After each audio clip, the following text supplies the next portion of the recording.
জি, চাঁদপুরের মেঘনা নদীর ঈশানবালা এলাকা থেকে আজ দুপুর আনুমানিক ২টার দিকে একটি ভাসমান মালবাহী কার্গো জাহাজ থেকে ৫ জনের মৃতদেহ উদ্ধার করেছে চাঁদপুর নৌপুলিশ।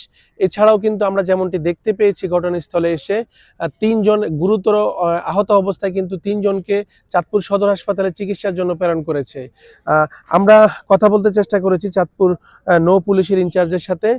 তিনি আমাদেরকে শুধু মৃত্যুর সংখ্যাটাই তিনি আমাদেরকে নিশ্চিত করেছেন এবং কি ঘটনা কেন ঘটেছে কখন ঘটেছে আমাদেরকে এখন পর্যন্ত কিন্তু এই ধরনের তথ্য আমাদের কাছে এসে পৌঁছায়নি, আমাদেরকে তথ্য দেওয়া হয়নি। আজ দুপুর আনুমানিক ২টার দিকে একটি ভাসমান কার্গো জাহাজে দেখতে পেয়ে কিন্তু স্থানীয় জেলেরা পুলিশকে জানালে ঘটনাস্থলে নৌপুলিশ আসে। নৌপুলিশ এসে কিন্তু ঘটনাস্থল থেকে ৫ জনের মৃতদেহ উদ্ধার করে এবং গুরুতর আহত অবস্থায় ৩ জনকে উদ্ধার করে চাঁদপুর সদর হাসপাতালে প্রেরণ করে। এছাড়াও এই ঘটনাটি বিস্তারিত আসলে আমরা এখনো জানতে পারিনি। চাঁদপুর হরিণা ফেরিঘাট থেকে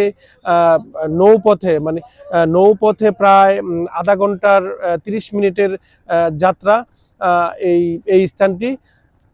এই ছিল চাঁদপুর থেকে আমার কাছে সবশেষ।